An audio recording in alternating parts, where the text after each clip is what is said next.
Om Vasudeva Sutam Devam Kansachanuramardhanam Devaki Paramanandam Krishnam Bande Jagadgurum. Om. Adorations to Lord Krishna, the preceptor of the universe, destroyer of the forces of darkness, and bestower of immortality. Srimad Bhagavad Gita, chapter 8. We have just commenced it, known as Akshara Brahma Yoga, the yoga of imperishable Brahman. The word Akshara is very important in this. Kshara means all that perishes. The entire world is under mortality virus, Mrityu virus. If you are staying in the world of Kshara, you are constantly going to deal with fear. One day you are afraid in one way, another way you are afraid of another way. And challenges never end. That's a general picture of life. The soul not only experiences all this, in one life goes on experience. All this movement is in Kshara, perishable. Akshara, imperishable. Screen in a cinema show is like Akshara. All the show goes on, they have to come to an end. And the show does not in any way affect Akshara, the screen. Countless illuminations of the sun is Kshara. Sun is Akshara. Illuminations go on changing hour after hour. Countless. Reflected suns go on changing. But the sun remains Akshara.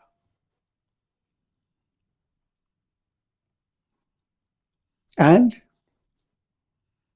in Vedic culture, when children are introduced to letters called Akshararambha, you are beginning with Akshara, letters, vowels, consonants, ka, ka, ga, ga, a, u, a, b, c, d. So that's Akshara.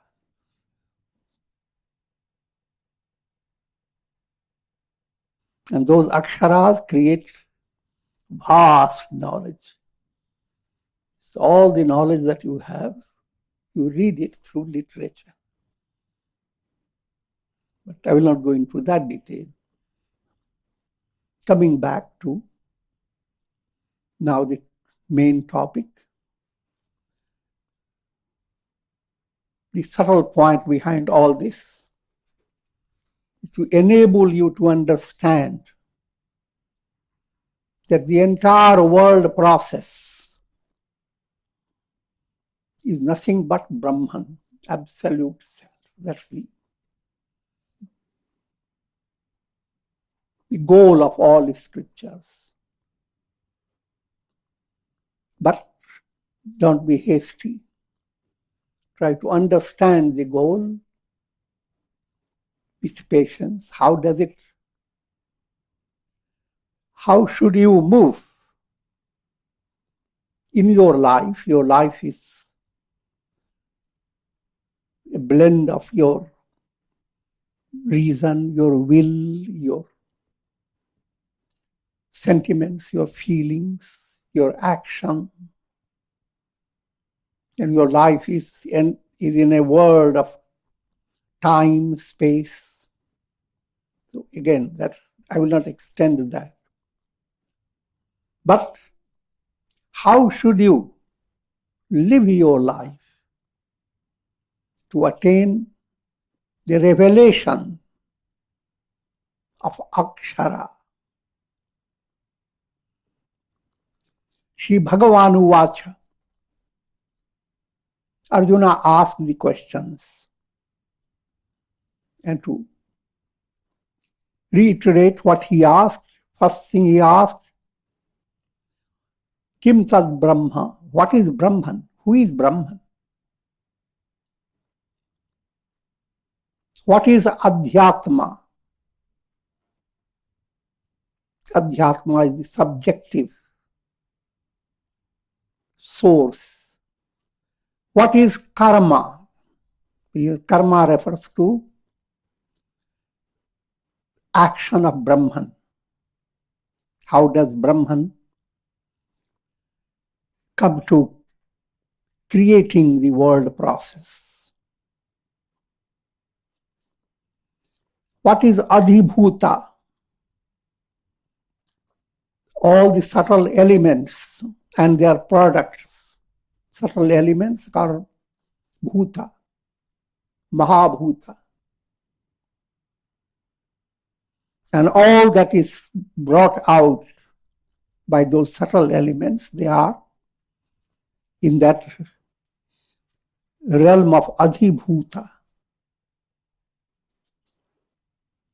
What is Adhidaiva?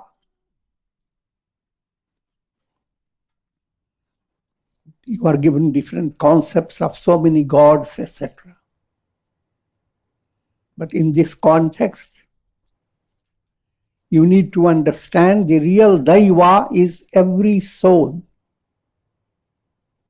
every jiva is essentially Brahman. What is Adhyatma? Gaining insight to how does the jiva follow the paths of yajna, sublimating all obstacles. And ultimately, the crowning glory of this process, jiva shines as Brahman.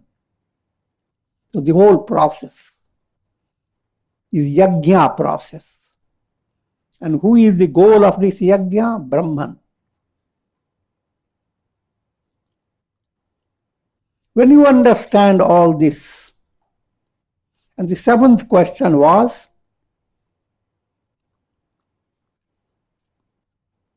how does a person realize God even at the time of death?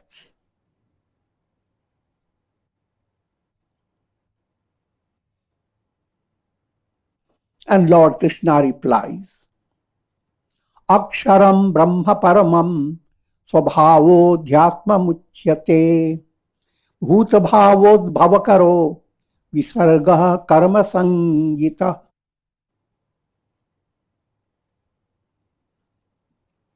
Three questions are being answered in this verse.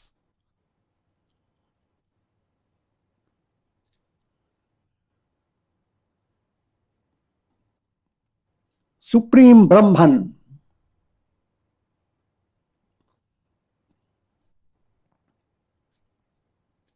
is Akshara. What is Akshara? That is the question. That Akshara is Brahman, the Absolute, who is immutable, imperishable Brahman.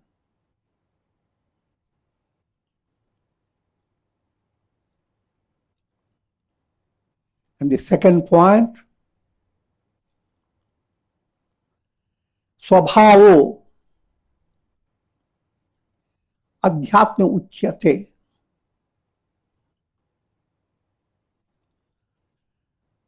That Brahman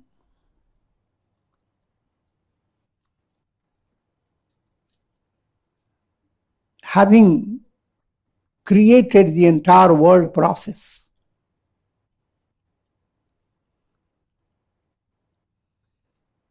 prior to creating the world process, the scripture describes Brahman felt lonely. I'm giving a little witty way to say.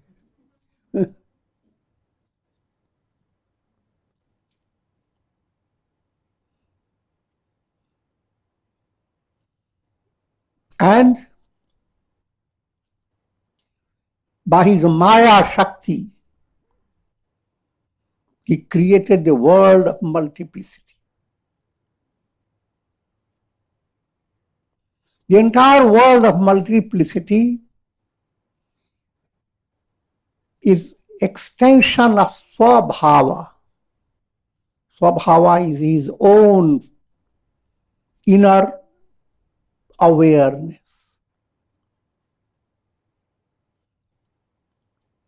I have to understand now the meaning of Swabhava.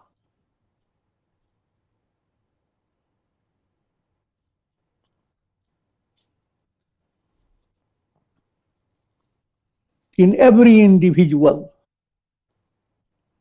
the real Swa, who am I, is the real Swa, the self.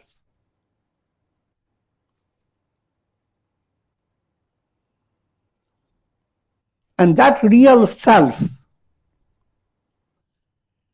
due to ignorance, is identified with ego. So when you go on saying ego as me, you are trying to reach Swabhava, your innermost identity. But you fail to do so because of illusion. The real Swabhava in you is God, Brahman. The reality behind the entire universe is Brahman.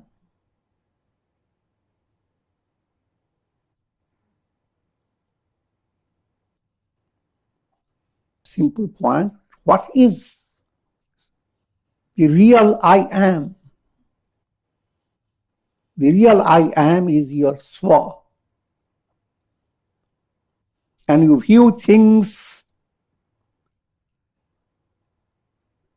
under the domination of that Swa. In other words, if you view all things as the self, then you are Swatantra, absolutely free. But when you see anything, see any concept, any type of deluded experience or vision, that there are so many things. Brahman is not just one. Then you are dependent upon so many things of this world, and that's called Paratantra. Swatantra, when you are completely with that understanding that you are being led by God unto God, you ultimately blend. This entire movement is Swatantra movement. But if you develop the concept, you are being led by your karmas and so many other factors, your money, your children, your relatives, your politics, so many, you are being led by so many factors. Then you are completely helpless, Paratantra. You are never independent.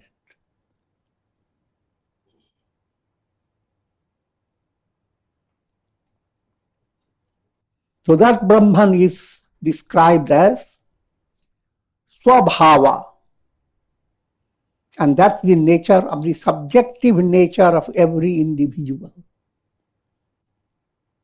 known as Adhyatma.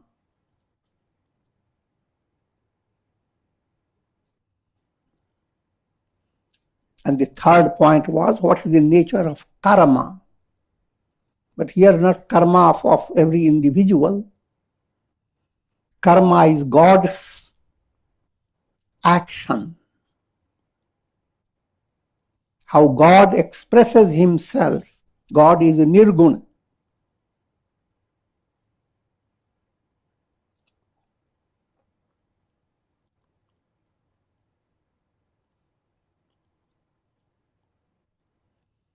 And when God comes to that stage, led by his own Maya, or controlling his own maya to create the world. He brings about, in the beginning, God Brahman manifests in the form of Panch Mahabhutas. So this whole process of Brahman turning into Panch Mahabhutas is called karma, Brahma karma. Going into more details, I'm just covering the 3 questions first.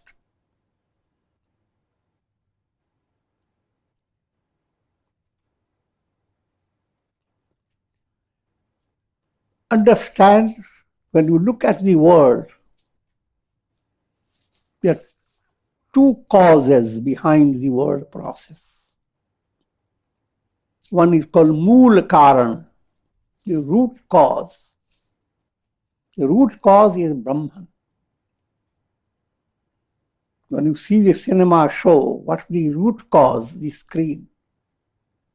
When you look at a lot of illuminations, what's the root cause?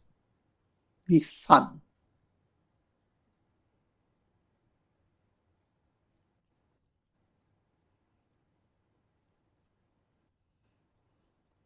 Another cause is apparent cause versus the root cause.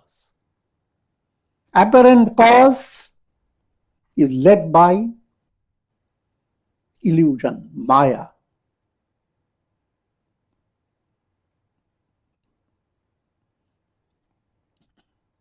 And I don't have to elaborate it. You always find some cause for every little thing. And even physically, whenever you see something, who caused it? See a mountain, what's the cause?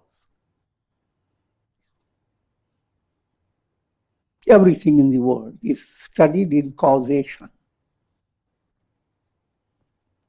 But all that causation is illusory modification of Brahman. Brahman is like rope.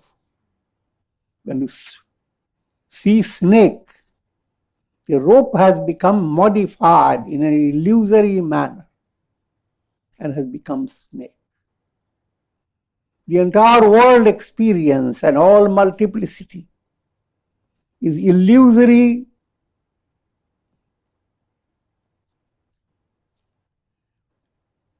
in nature.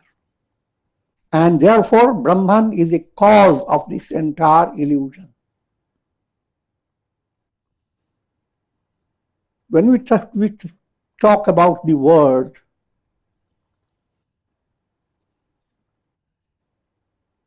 more in a specialized way, the scriptures use the term, first term jagat, jakaro janma vicheda. Janma vicheda means jam relates to cycle of birth and death. Gat is your gati, the soul moving, trapped by the cycle of birth and death. The entire field that allows you to do that is jagat,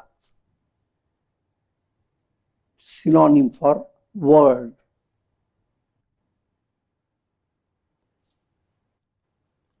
And jagat is made of countless factors called avayava.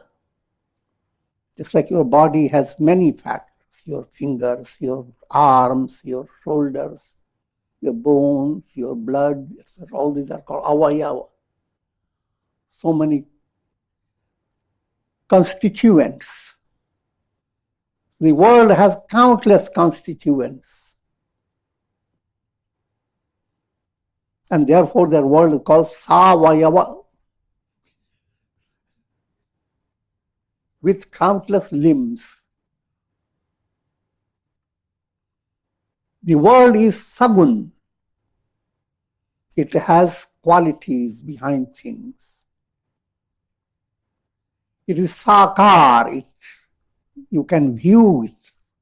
It has form. It is vyakt. It is manifest. It is maryadit. Everything in this world follows a law. It never goes beyond it.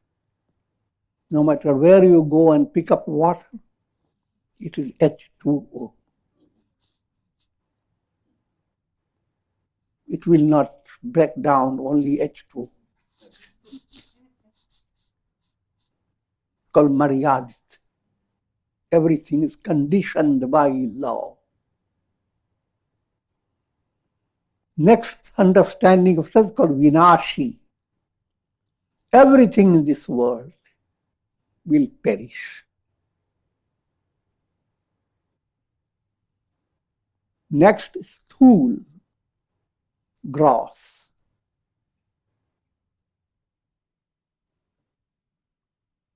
Now Brahman is opposed to that. Brahman is niravayava, no limbs, partless. He is nirgun, no qualities. Qualities are your mental concepts. Nirakar, no forms. Avyakt,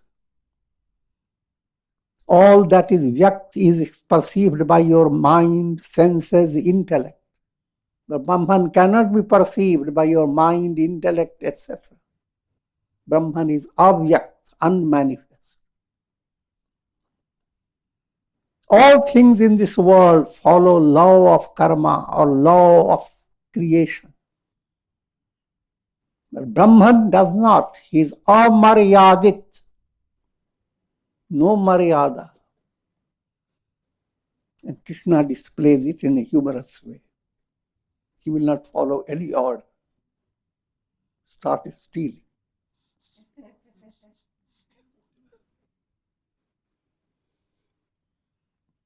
Avinashi, indestructible. Ati sukshma, subtlest. Further, more about Brahman. Brahman is called param, means supreme. We use the word upper, par.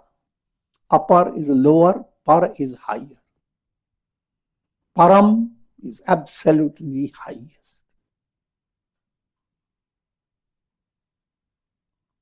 And therefore, Brahman is atishesht. Shesht means good, best. Brahman is bester than best.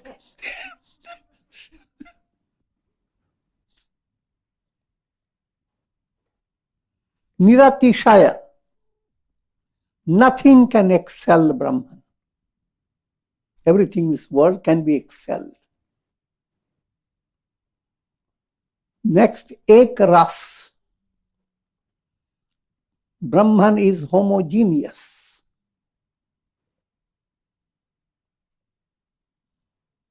Everything in this world has subtle holes in them. Even atoms have there some space in between atoms. But Brahman cannot be penetrated. Brahman is ekras, absolute, homogeneous.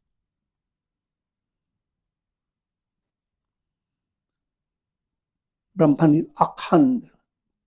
Everything can break it. Akhand. Brahman cannot be broken.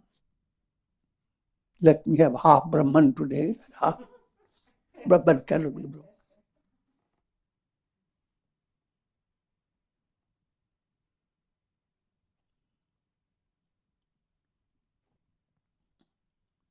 Quoting from one example from the Upanishad.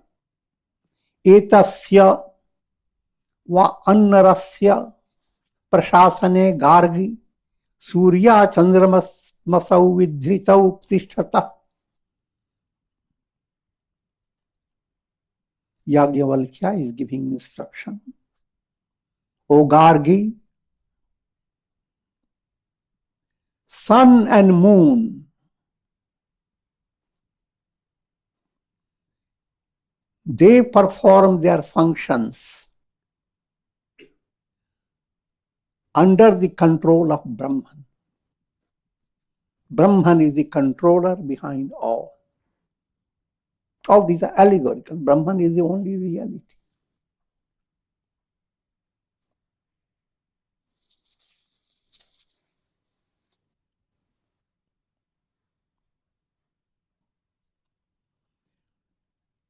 Fourth verse. Adhibhutam ksharo bhava purushashchadhidaivatam adhiyajñohamevatra dehe dehavritambara.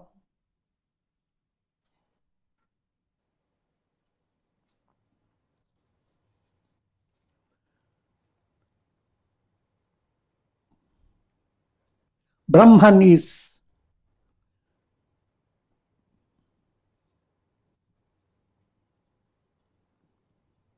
Adhibhuta. Adhibhuta means world of elements. World of elements is my perishable nature.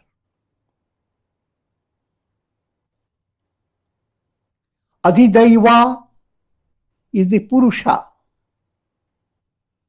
Purusha that exists in every individual. Individual's personality is called Puri. Purusha is the ruler of that Puri. But that Purusha is Brahman.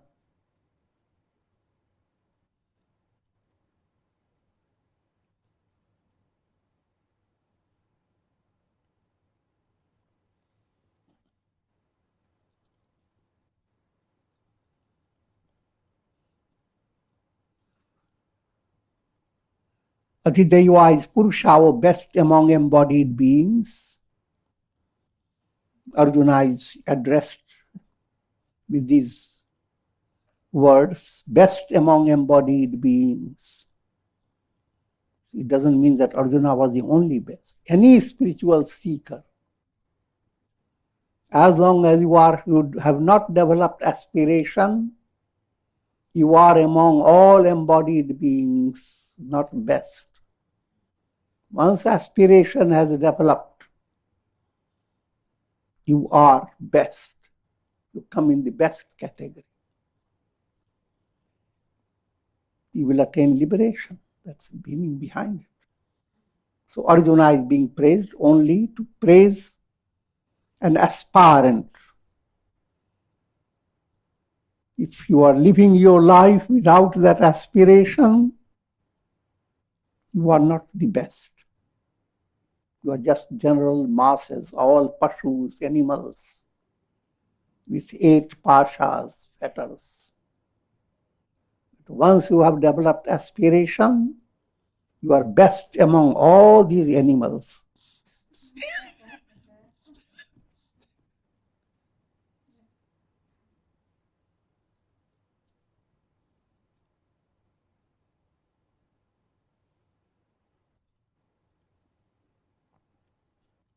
And Adhyatma is myself abiding in all beings.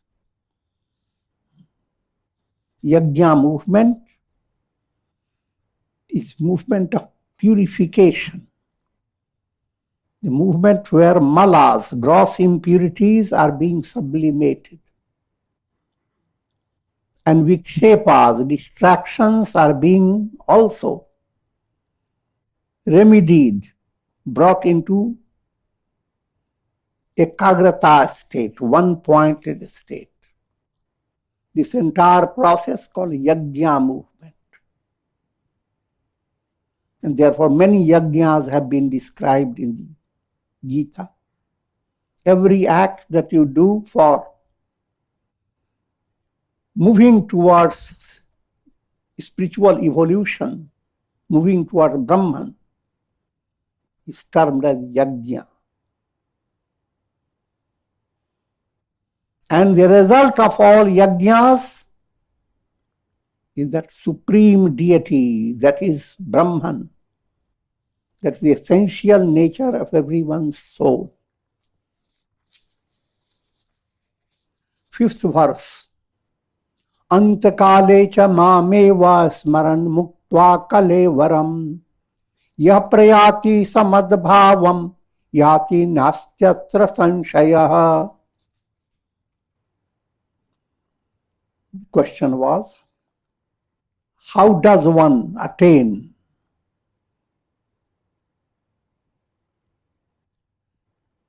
which way one should die in order to attain Brahman? That's the subtle point behind the question. And here's the answer. Whoever leaves his body, remembering me at the time of death, attains my being.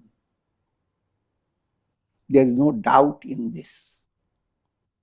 And that gives you it's a profound statement. Remembering God at the time of death. God is not something, a news that you remember.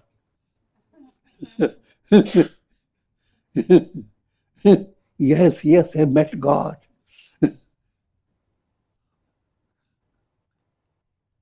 The remembering term is a mystic recollection, a mystic revelation. When you are dreaming, you have forgotten yourself. Wake up, you realize, now this is me. That's one little sample of remembrance. Remembering God at the time of death. And going deep into it, it will require a whole volume to understand it properly. First point, to understand the function of memory. Human beings, memory is under the control of your karma. And I will not detail it, that will require a whole volume. Your negative karma is operating, then suddenly you remember that I have to do a particular job.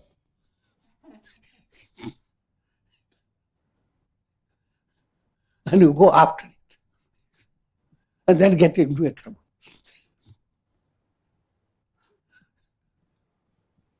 Virtuous karma, that's also memory.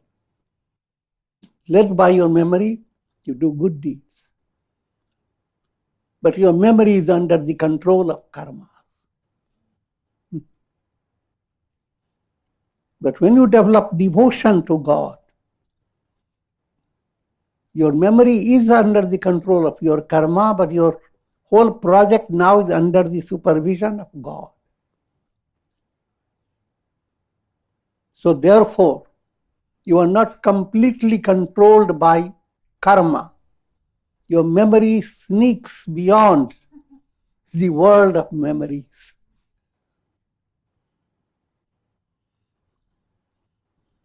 And that profound recollection is called Dhruva Smriti. Unshakable remembrance. Dhruva, like Dhruva is pole star. And here's a Sanskrit statement from sages. Ahara shuddhau sattva shuddhi. Sattva shuddhau dhruva smriti. Dhruva smritau sarvagranthina vipramoksha. If you purify your ahar literally is food, but in this context, all intake. What you think by your mind is food for your mind. How you feel in your heart is food for your heart. And what you hear from the satsanga is food for your mind, for your intellect. All these called ahar. Satsanga gives you best type of ahar. Ahar shuddhav. Purify all the intakes. If you do integral movement, automatically the same world now begins to bring a special nutrition.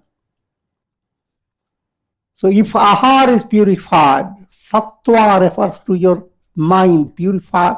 Mind becomes, chitta becomes purified. Sattva shuddhav, as chitta is purified, free of mala and vikshepa, then dhruva smriti. Dhruva smriti, literally meaning immutable memory, a remembrance. You are recollecting the absolute. Same as a revelation, I am Brahman. Just like after deep wandering in your long dreams, wake up, now you realize nothing of that. I am now well safe. So that type of revelation, that type of awakening is called dhruva smriti. And that's the goal of life. The real remembrance is discovering who am I, as if you have lost your nature, forgotten. And now you remember. And this dhruva smriti, dhruva smritau sarvagrantinam vipramoksha. If you have that profound revelation, that absolute recollection, then all knots of the heart will be destroyed. Knots are mala, vikshepa, avarana. Mala, gross impurity. Vikshepa, impurities in your subconscious, unconscious. And avarana, veil of ignorance. All the three are broken once you have that type of recollection. It's intuitive revelation. And that is what expresses in a person who has perfected his spiritual sadhana. In fact, he doesn't have to die, wait until his death to prove he has attained liberation. But another point, the process of mental purification goes on until your last breath. Sometimes you have attained very close to liberation, but there is some little obstacle is there, very little. That does require for you to go through the death struggle, death process. But even while you follow the death, the obstacle being removed, you end up smiling.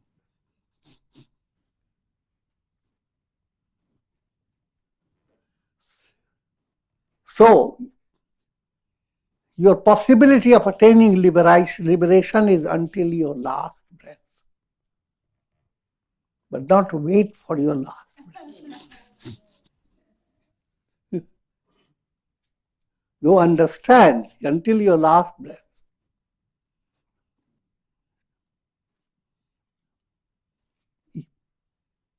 Only if you have attained that highest, that your last breath, your mind will not go after, your internal focus will not be to go into a world of karma, to get into the cycle of birth and death, but an absolute revelation.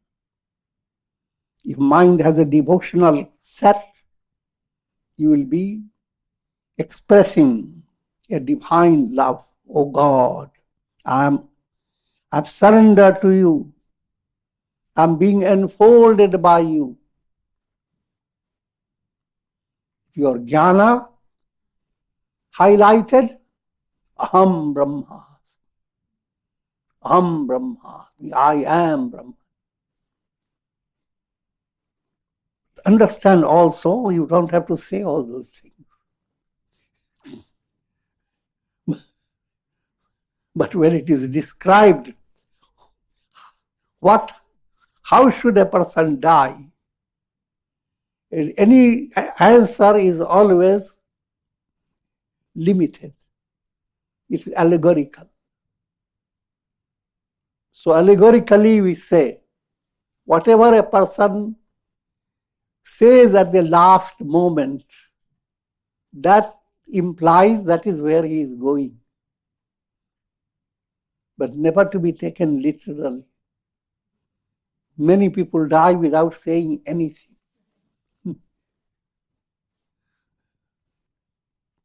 But automatically, their mental process has figured out the resultant of karmas. Where should your soul go?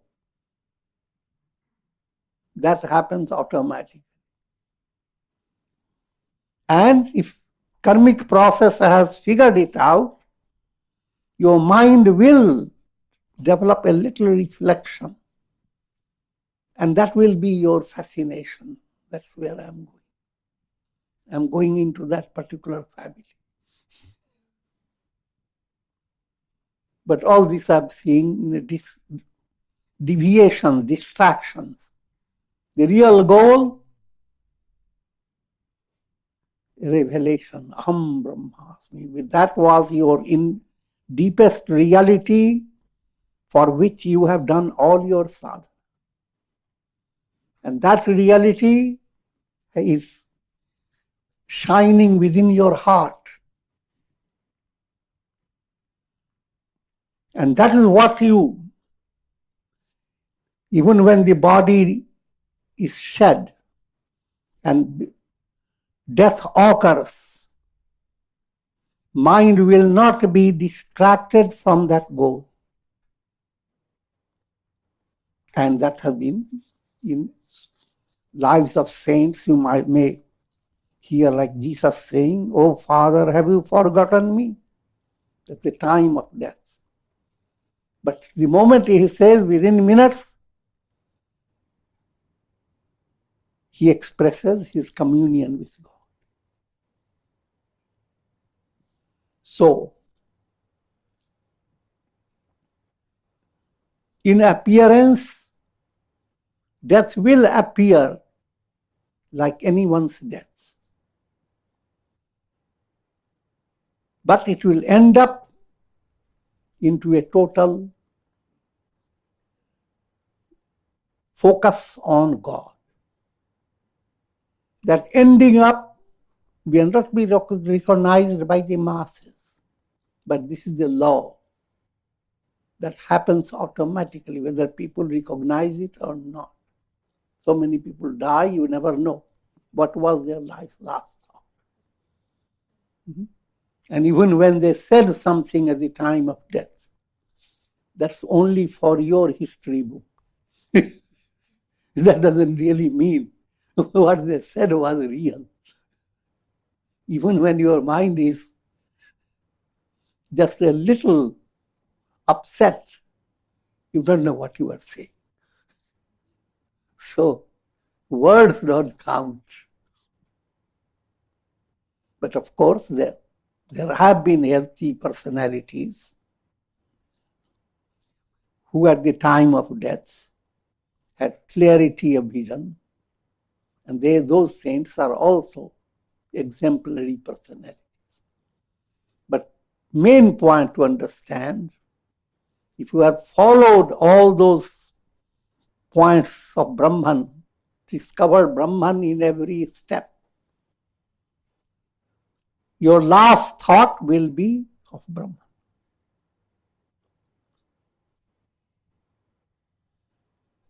And it is again, you don't thought of Brahman is allegorical word. We don't think. It's a revelation. Revelation is not the thought. When you try to understand yourself, you don't ask yourself, am I thinking of myself?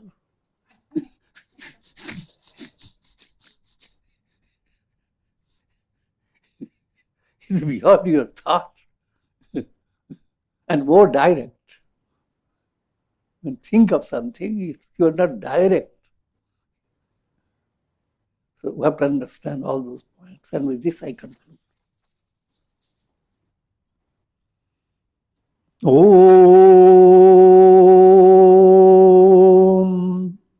Om Shri Krishnaya Namah. Om Shri Krishnaya Namah. Om Shri Krishnaya Namah. Om. Prayer for the shower of Karunamaya Ras of God's grace over all. Sabko Sanamati De Bhagavan. May every individual develop love of God and live for attaining God realization. Om Trayambakam Yajamahe Sugandhim Pushti Vardhanam Urvarukmuva Bandhanan Mrityor Mukshiyama Mritat Am Sarve Bhavantu Sukhina Sarve Santu Niramaya Sarve Bhadrani Pashyantu Ma Kashchid Dukha Bhag Bhavet. Om Shanti, Shanti, Shanti. Om Hari Om.